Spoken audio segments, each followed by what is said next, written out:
Sir મારી એક friend છે, એના હમણાં મેરેજ છે, તો એને શું સારવાર કરાવવી જોઈએ? મેરેજ પહેલાં કોઈ પણની સ્કિન હોય તો એને એકચ્યુઅલમાં એનું ડ્રીમ એવું હોય કે મારી સ્કિન એકદમ હેલ્ધી અને ગ્લોઈંગ લાગવી જોઈએ. તો એના માટે અમારો એક કન્સેપ્ટ છે વેડિંગ અને બેયોન્ડ, કે મેરેજ વખતે તો તમારી સ્કિન સારી લાગવી જ જોઈએ, પણ મેરેજ પછી વિધાઉટ મેકઅપ જ્યારે હોય ત્યારે તમારી સ્કિન હેલ્ધી અને ગ્લોઈંગ લાગવી જોઈએ. તો એના માટે અમે જનરલી 4 વસ્તુ રિકમેન્ડ કરતા. એક તો તમારા મેરેજના 2 થી 3 મહિના પહેલાં તમારે આ સારવાર સ્ટાર્ટ કરવી જોઈએ. જે લોકોને એકને હોય, પિગમેન્ટેશન બહુ થઈ ગયું હોય, તો એવા લોકોએ 3 થી 4 મહિના પહેલાં શરૂ કરવું જોઈએ. 1 મહિના પહેલાં પણ કરી શકો, પણ 2 થી 3 મહિના હોય તો તમારી સ્કિન કેર પ્રોપર થાય. બીજી વસ્તુ કે એનું એક કસ્ટમાઇઝ બ્રાઇડલ ટ્રીટમેન્ટ પેકેજ હોય છે કે જેની અંદર થેરાપીસ હોય છે.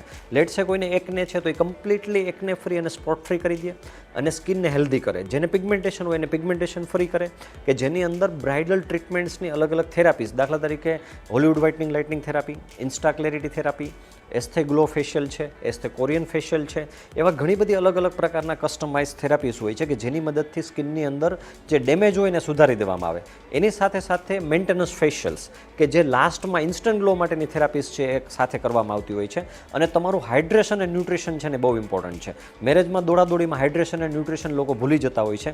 તો તમારી સ્કિનને પ્રોટેક્ટ કરો, સારી બ્રાન્ડેડ અથવા તો સારા ડૉક્ટરને કન્સલ્ટ કરી અને એની પ્રોડક્ટ યુઝ કરો. થેરાપીસનું પેકેજ લઈ લો અને એ થેરાપીસ સાથે હેલ્ધી અને ગ્લોવિંગ સ્કિન રાખો. મેરેજ વખતે તો સ્કિન સારી રહેવી જોઈએ, પણ મેરેજ પછી પણ ગ્લોવિંગ સ્કિન અને હેલ્ધી સ્કિન રાખે એ ટાઈપની સારવાર તમારે કરાવવી જોઈએ. બાકી